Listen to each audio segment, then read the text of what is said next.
Turn that down a little bit. The first thing is our flag salute. I think you turned me down.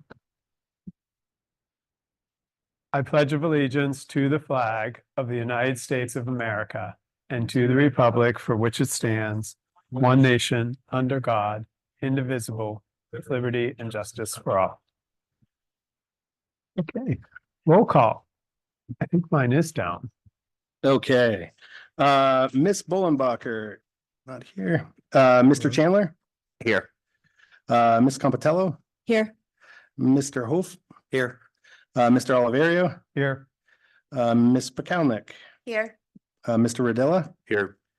Mayor Perry, Here. Solicitor Corbel, Here. Engineer Keenan, Here. and myself. And that we have a quorum. great. All right, the consent agenda. The council meeting minutes from January 25th of 2024 were on the OneDrive. And also the bill list from February 8th of 2024 were also on the OneDrive for everyone to review. Any questions or comments regarding any of those? Ms. Comptello, did you have a chance to? We did, the borough manager and I did talk through the, some of the bills. We do have some questions, but we have some steps that we've already discussed and we'll discuss again in the infrastructure committee with how we're going to change a little bit how we track our expenses moving forward with one of our consultants. So are you okay with that invoice, those invoices? We left it as I was comfortable with holding them or approving them if the borough manager wanted to continue. Because it has already been discussed several times. So we left it as we didn't make a final call. I left it in his hands to see if we needed a follow-up or if we were going to proceed. And it was just a few days ago. So I think we were going to try to get a hold of you. And if that hasn't happened yet, we might want to continue holding that, but I'm going to hear his thoughts. Yeah, that's fine. We just discussed it yesterday and Larry and I just spoke today. So if we want to hold for another period and then we'll address them the next time. All right, so on the bill list, we want to pull out the gateway invoices. And did anybody have any questions on any of the other invoices or the meeting minutes? Need a motion to approve the February 8th, 2024 consent agenda minus the gateway invoices. So moved. All right, Ms. Polkownik, Second. Mr. Chandler, all in favor? Aye. Opposed? Okay, motion passes. Right. At this time, citizens may address the Crafton Borough Council on any issue appearing on today's agenda. Only residents and taxpayers of the Borough of Crafton will be permitted to address the council. Comments on non-agenda items will be taken at the end of tonight's session.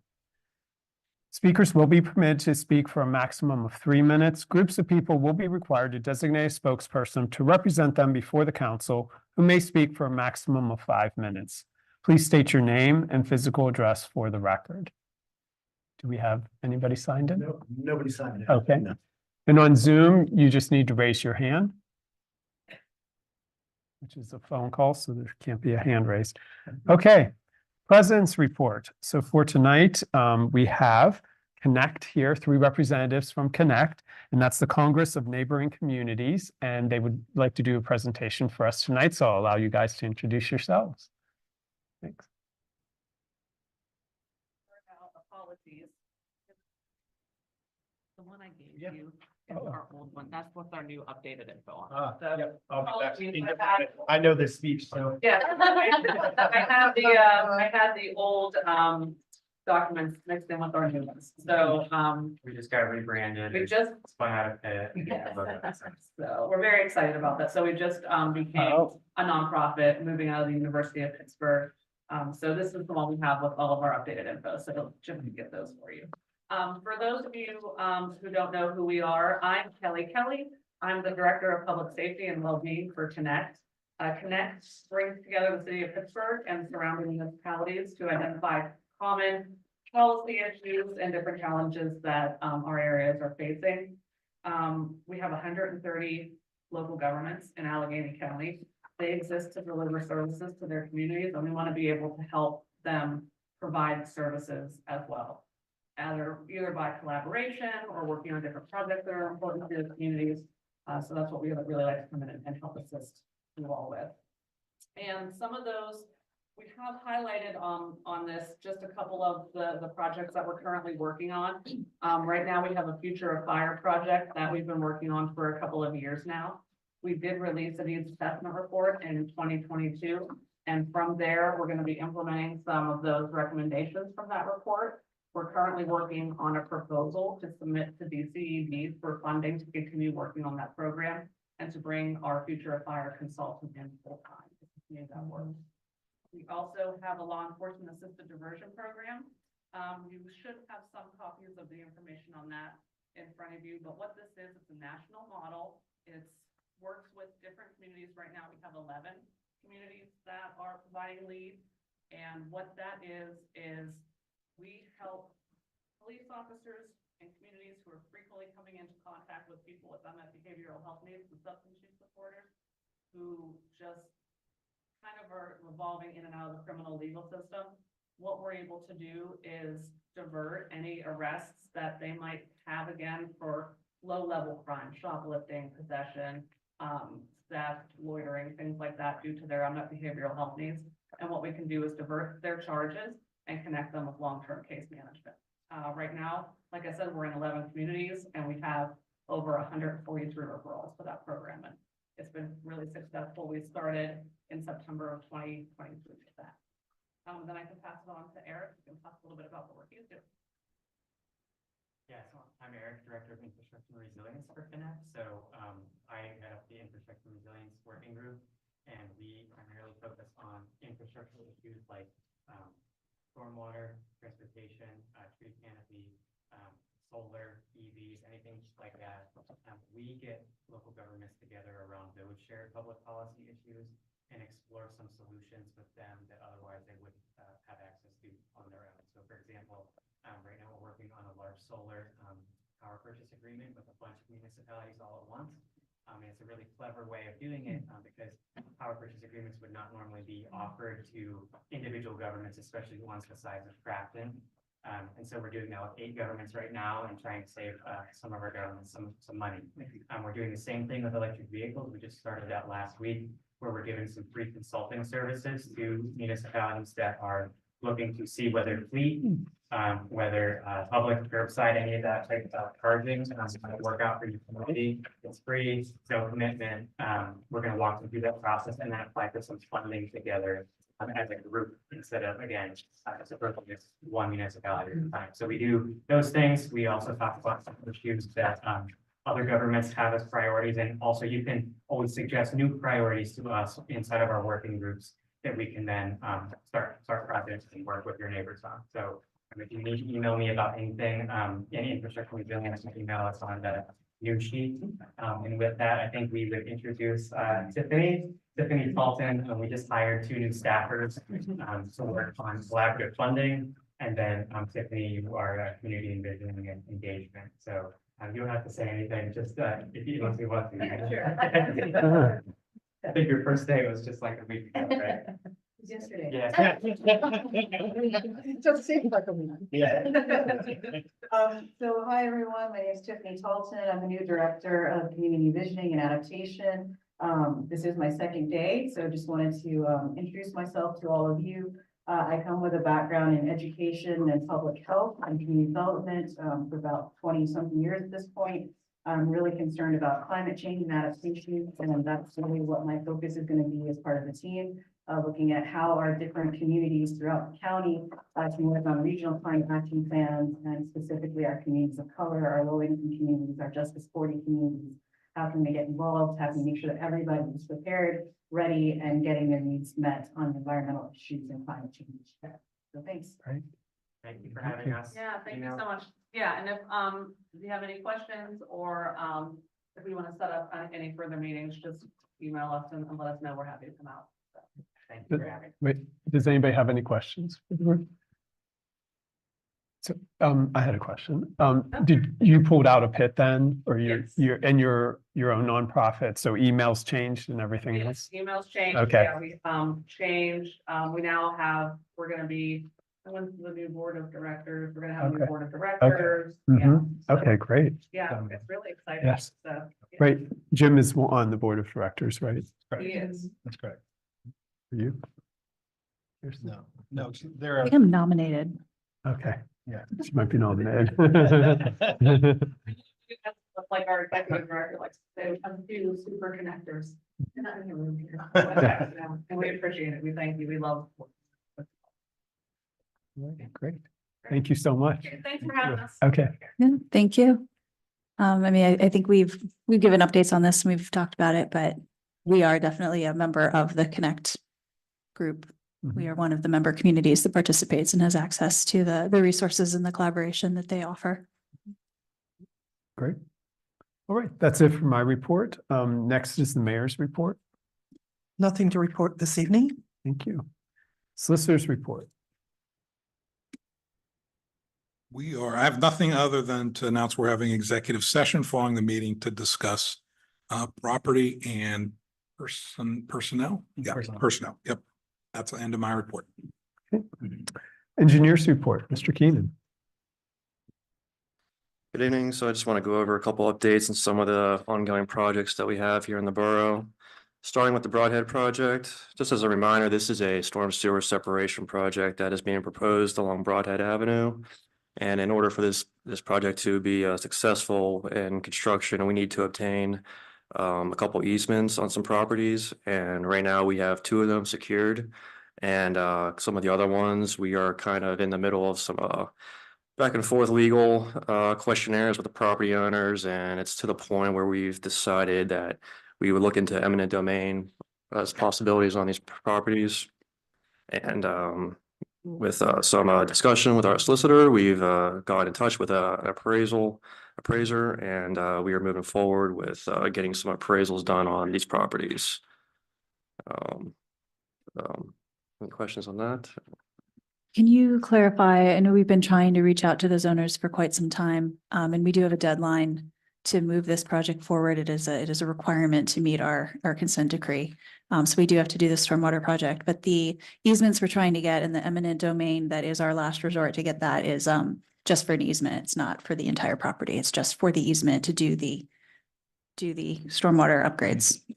Correct, yes. It's for only like the first 15 feet of the properties where the storm sewer will actually be going, not for the whole property. Do you want to let them know why we're seeking appraisals first? Well, the appraisals are being obtained so that we can get an idea of the value of the easement themselves. And at first, we're going to see if we can offer this amount to the property owner as in lieu of going through the dragged out process of eminent domain.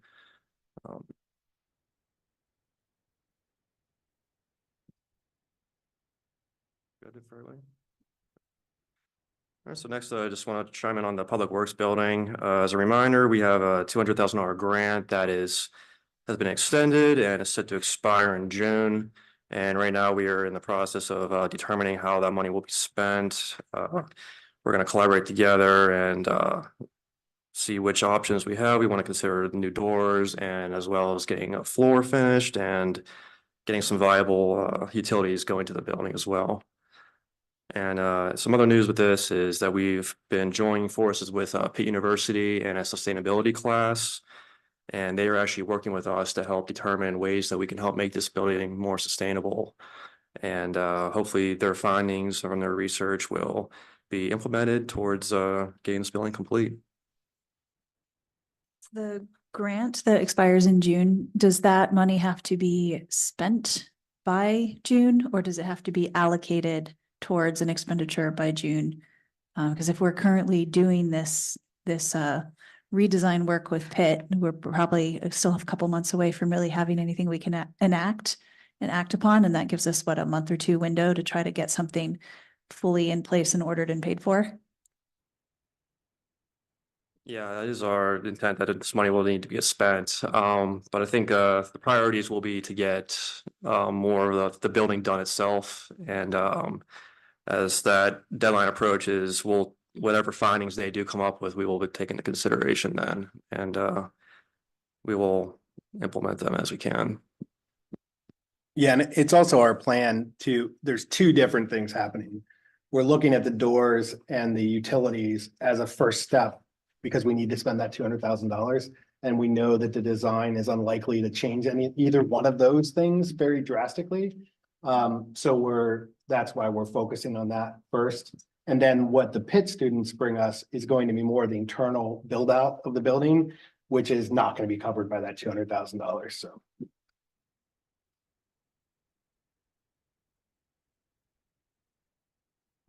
Would we be doing the doors and utilities, then to spend 200?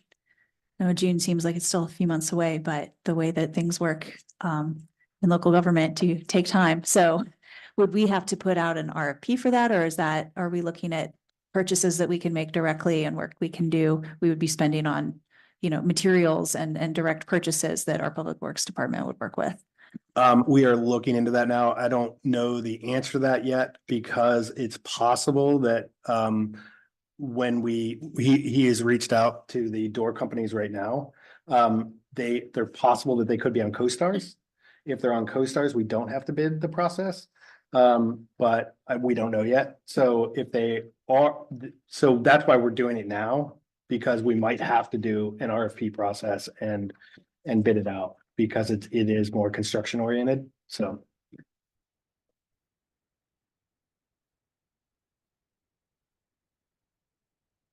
Okay, moving on to the next item in the engineer's report is the stairs project. We had recently received some bids on the remaining sets of stairs, and some of them, and they did come in high, and we will need to discuss our next infrastructure meeting, which direction we want to take, and which sets of stairs we want to focus primarily on. How many bids did we get? We got bids from 4 different contractors. Sorry, was that 45 or 425? Four. Number 4.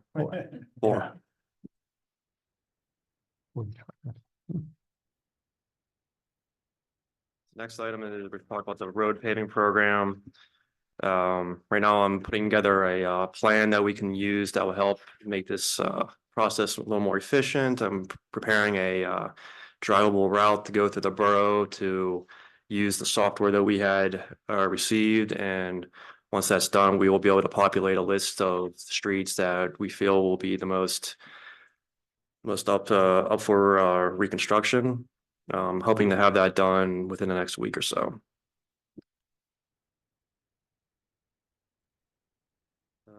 The last item, the pool bathhouse update. No major updates here, just everything's moving along the schedule.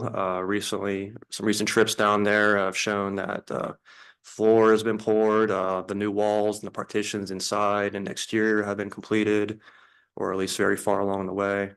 And everything seems to be on schedule. That's it, if no other questions. Questions? All right, thank you, Mr. Keenan. Manager's report. Okay, thank you. Actually, I'm the one thing that is on the agenda for mine is we're pulling it for today.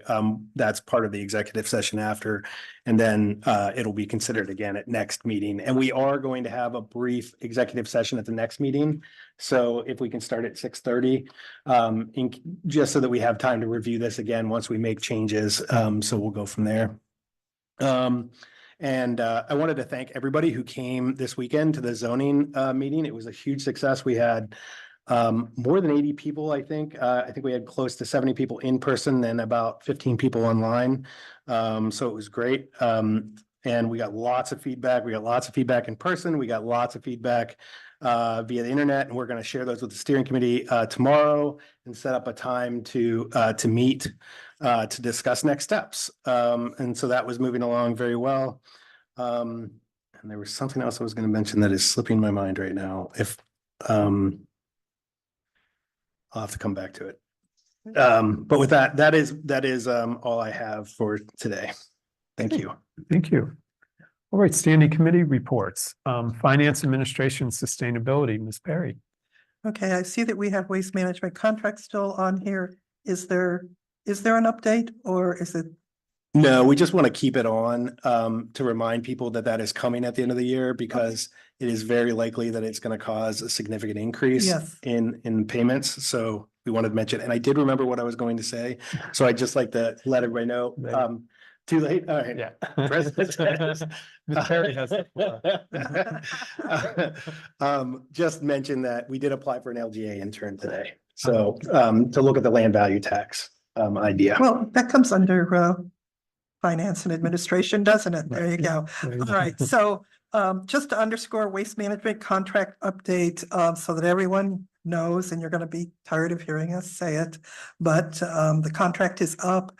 We are gonna be looking at alternatives, and it is expected that it could be as much as triple what we are paying now. And we will, as we find any alternatives, get any bids, we'll make that public. And where there is an opportunity for public input, we'll have some of that set up throughout the year. So along with that, in our last meeting, the Finance Committee was able to go through the budget to actual for 2023. And as would be expected, there's some places we're a little over, some places we're a little under. We're using a lot of that information to already look forward to crafting a little tighter budget next time.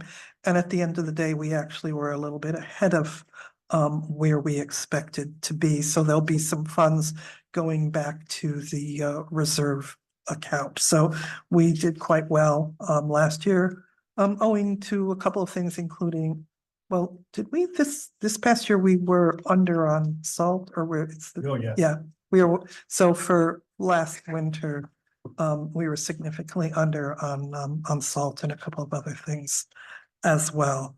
And then we are going to be setting up our standing committees for the Wednesdays after the first meeting of the month. And that's it. So I do want to commend the Finance Committee, also the staff for this, because this is huge. We, again, haven't had a tax increase for 4 years, and we still are able to put money into the reserve from last year. So being fiscally responsible is extremely important. And, you know, I commend not only the committee, council, and staff for making sure that we're watching those funds. Thank you. All right, infrastructure and land use, Ms. Compitello. Sure, I will echo what the manager already said. Our multi-municipal zoning project update is moving forward, and the biggest update is we did have our public engagement event this past weekend. So a lot of appreciation for everyone who came and participated in that, whether they were there in person, whether they stopped by or joined online. We will have the slides. We do already, I believe, have the slides and the recording online. They're on the code website. So we have, we had a good turnout. We had a lot of discussion. We had people there for about 3 hours.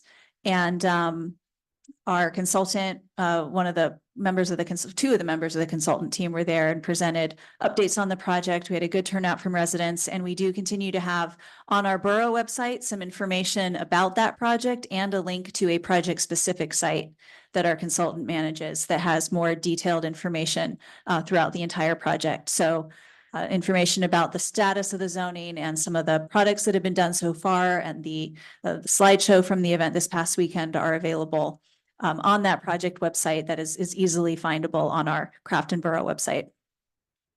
The zoning project itself is due to finish in the next few months. We have our funding that needs to be used by this summer. We've spent a lot of time really diving into it and going into detail and going through line by line. We had initially scoped to have it done by now. So we've been spending some extra time and appreciate that our consultants have allowed that. But we do have, for the purposes of our funding, we do need to wrap it up by this summer. So we'll be working in the next few months to take all the feedback that has been given and the draft, all the drafts that have been put together by our consultants so far. They'll be working on a final version of the code rewrite. And then what happens next with the code rewrite is it does go again to public comment. So we'll continue to give updates on that as it gets fully put together and ready for public review, but it will be released as public draft and there will be a lengthy public review process before it will finally come back to council to be voted upon after that process finishes. So look for that in the next probably April or so, maybe May at the very latest, but we're working on timeline here. Yeah, and just to clarify something that I discovered, we do not have to pass it before the deadline is up. So we have June 31st is the grant. We just have to pay the consultant and have the product ready. So we could pass it in July or August or September. Right, we can vote on it anytime, but whatever edits we need to make that we want our consultant to make need to be done by the time our grant is done. So we need to do the entire public review process well before that date so that they can make any updates. So we'll be giving regular updates on that, and then we'll expect a full draft to be going out to the public. You said June 31st, our funds run out, so. Yeah, I'm 99% sure it's June 31st. So certainly by beginning of May. We'll get more details about the timeline out in coming meetings, but yeah, are there any questions about that? I know we had most of the council members were able to attend, and we had again a pretty good turnout from residents, a lot of questions about the future of the community and why we're doing the project. We did get a grant from the state to do it, so we're using those funds while we have them. And also a lot of good input about what people want to see and discussion about what we're able to control through zoning, and also other things that people would like to see that we are perhaps not able to do through zoning, but we are able to address in other ways. And so it was all good feedback for council to hear. Next item on my agenda also is the trail planning grant. We've also gotten some funds from the state to do some trail planning. This is coming out of some of the past work we've done over the past few years, and specifically the Parks Master Plan. There has been a lot of interest in from community members in doing some trail upgrades, and doing some trail planning puts us in a better position to proceed with that. We have talked in the past few meetings about not starting to create a steering committee for that project until that zoning public event was done, so we didn't confuse people between the two projects. But with that done, we'll be opening up an application process for to take interest from residents who would like to be on the steering committee. We do have our monthly infrastructure and land use committee meetings on the second Tuesday of each month, so that falls next Monday for us. So next Monday, the committee will be working out what that application process will be like and when it will open, but I'll expect that would open pretty soon. So we will have updates on the website. We'll certainly put it out on Savvy Citizen when it's open, and it'll be open long enough for sure to keep it open well past the next council meeting, so we give people time to apply. So if you're interested in that, just keep an eye out for it. It'll open soon. That's all for my committee. Great, thank you. Planning Commission, Mr. Rodella. Hello, so the January meeting was canceled. So our next meeting will be held on February 27th at 6:30. Also, there will be an opening on the Planning Commission starting on April 13th. So if you're interested, please apply. Thank you. Thank you. All right, Communication and Recreation. I know Ms. Bollenbacher isn't here. Mr. Hope, can you take it, or? Yeah, go ahead. We haven't met since the last time, so we don't really have anything new to report at this Very time. good. Thank you. Commission vacancy, Ms. Bukownik. Thanks. Yeah, just again, a little repetitive, say this all the time, just encouraging everyone to please check out our website, craftonborough.com/commissions. We do have a handful of vacancies at this time. I won't read them all, but the hot ones are both the civil service and the zoning hearing board each have an alternative seat available. The library board has a current opening as well. And then the take us kind of into, well, I'll just say the start of summer. We'll also have another library board seat. The Shade Tree Commission will have a seat as well, and the Planning Commission, like Vince just mentioned. So always check out the site for more. We're going to start doing a better job of getting these out on Savvy Citizen so people can see essentially, you know, I don't want to say criteria. I feel like, can we use that loosely? Is there a better word? Sort of what is entailed in being on one of these committees. So just keep your eyes posted. And if you know of anyone, please encourage them to apply. Yeah, a couple of those Savvy Blasts will go out tomorrow. Great. Thank you. Great. Council of Government has not met since the last meeting in January. The next meeting is February 16th at 6:30 at Bridgeville. Great. Community announcements. Our next council meeting is Thursday, February 22nd at 7. Also summer employment. So we are accepting applications for the following seasonal positions. This includes the pool manager, assistant pool and concession manager, aqua aerobics instructor, head lifeguard, lifeguards, cashiers, attendants, concession stand workers, swim coaches, and seasonal public works. There's applications here in the office from 9 to 4, or you can go to the Crafton website and apply online. Application deadline is 4 o'clock on March 8th, so one month from now. So we want to get the staff in place before the pool opens, obviously. All right. Any other comments or items from council? I just wanted to remind folks that March 2nd will be our first senior dinner of the year. I'm trying to make sure I don't give any of the details incorrectly. Hold, please. It is going to be, like I said, March 2nd, starts at 4:30. It's $10 a person. It has a Wizard of Oz theme, so if you want to wear a costume, please feel free. And then if anyone is interested, I guess I should say it, you can RSVP at 412-921-0752, extension 10. But yeah, March 2nd. Great. Okay. Public comment. At this time, citizens may address the Crafton Borough Council on any issue. Only residents and taxpayers. Yeah, summer employment. Yeah, yeah, that was the lifeguards and all that stuff. Only residents and taxpayers of the Borough of Crafton will be permitted to address the council. Speakers will be permitted to speak for a maximum of 3 minutes. Groups of people will be required to designate a spokesperson to represent them before the council and may speak for a maximum of 5 minutes. Please state your name and physical address for the record. Would anybody like to speak? Great.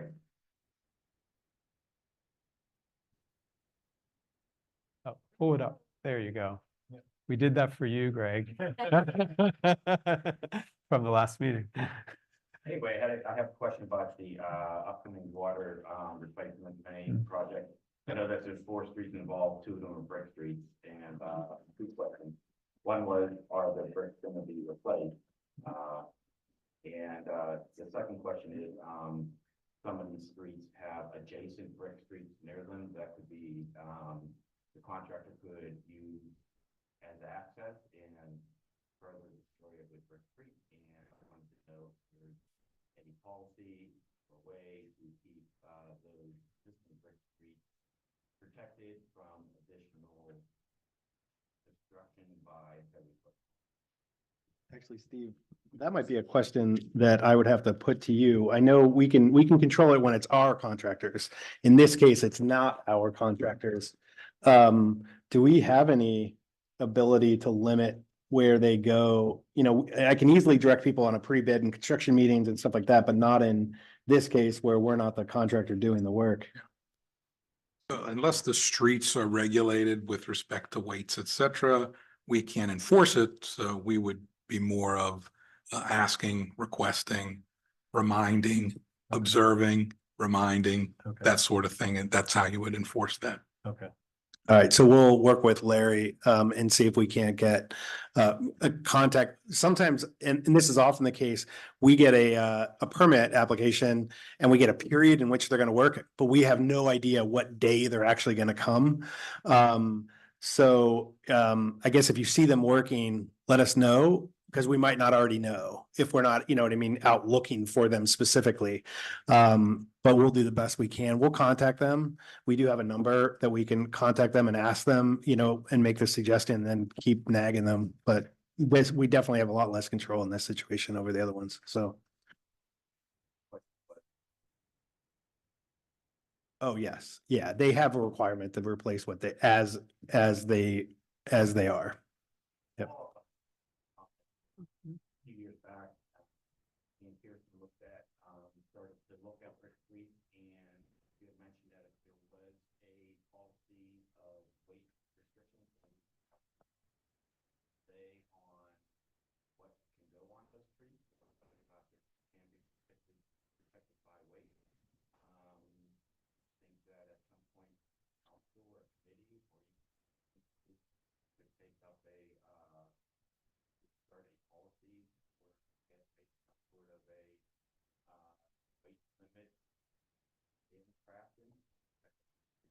So, in looking in the ordinances, there is a 5-ton limit. So we can look at, other than local deliveries, so we can look at what those vehicles may weigh that for the water replacement and the repairs. So, but that's the limit, 5 tons. We can look at whether or not that's sufficient or not for what you're looking at, but it looks like this ordinance was adopted a while ago, back in the 90s. So it might be worth taking a look at. Is that for all brick streets? Or, I mean, is that for brick or is that for all streets? Any street in the borough. Any street? Okay, great. Now, We and then have- another, I mean, we can get into these details when we look at the policy more specifically, but do they have, I know that there's been in the past, the chief is less willing to cite people if a sign is not posted specifically for parking. Would this possibly be an issue if we don't have 5-ton signs on some of these streets? And if that's the case, should we hurry up and post some 5-ton signs? I think signs are always good. I don't think they're always necessary, because this section of our ordinance also cites the vehicle code, so you don't have to necessarily have signage for that. So we could talk about it, but you know, Okay. if we can put them up quickly, it probably wouldn't be a bad idea. Okay, we'll look into that, see if we can get some signs up quick, so they're marked, yep. I'll add on to that, Greg. I know we've talked about it in the past, and this was something we looked into a few years ago, and the planning commission had looked into some of the ordinances that some of our other nearby communities were looking at doing. And I don't think we were really focused on construction vehicles at the time. We were more focused on ordinances that would govern like reconstruction. But this is a good thing to bring up, so we can look into what is allowed and what examples are out there, and if we can do anything like that here. Thank you. Any other folks? Oh, yeah, come on up. Just state your name and address. I'm Sandy Morris, I live at 1781 Bar Avenue. Just a quick question. You mentioned an intern and a land value tax. Yes. Can you expand on that a bit? Sure. So a land value, currently we have a standard property tax, meaning that you get taxed the same amount on both of the values of your property. Your property, if you go on Allegheny County's website, you have a land value for your property and you have a property value for your property. Typically, the property value is significantly higher than the land value. Like, for example, a typical house might be a $20,000 land value, but a $150,000 house. The idea and the philosophy behind going more towards a land value tax is that when you have a property value tax the way we do now, we actually punish people who improve their houses, right? Because the more value, the more house value you have, the more expensive your taxes are. A land value tax flips that on its head. And you punish the people in that case or hurt the people who are not improving their properties. So the people, for example, if you have vacant land and you're sitting on vacant land and you haven't built anything on it and it's buildable land, that's what would raise the value. So if it was unbuildable land, it's probably not that valuable. If it's buildable land, it'll be valuable. Or if you have dilapidated properties that are falling into disrepair, that means that your taxes will be your taxes won't go down because of that. And the goal is to, for people that are banking land in the borough, and there are quite a number of people that have bought vacant land and are sitting on it and not doing anything with it. The idea is that it encourages those people to then develop the land. And typically what it does, and this is part of why we're getting an intern to analyze, because we have all the numbers, we know what the value of each property is. So we can look at how it will affect, if we do this change, who will see higher taxes overall and who will see lower taxes overall. So that's part of the hiring the intern, is to do a deeper dive analysis. So we know how it'll affect people at the tax level.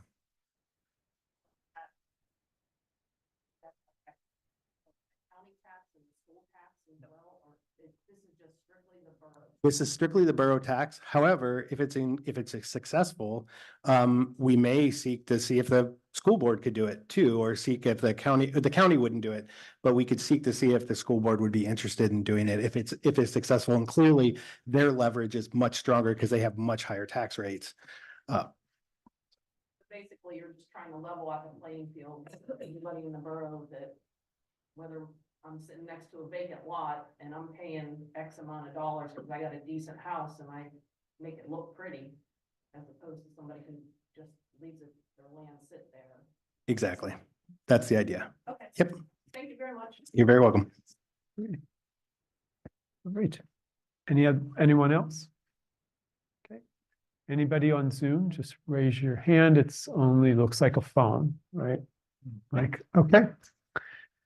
With that, our meeting is adjourned at 7:43 p.m.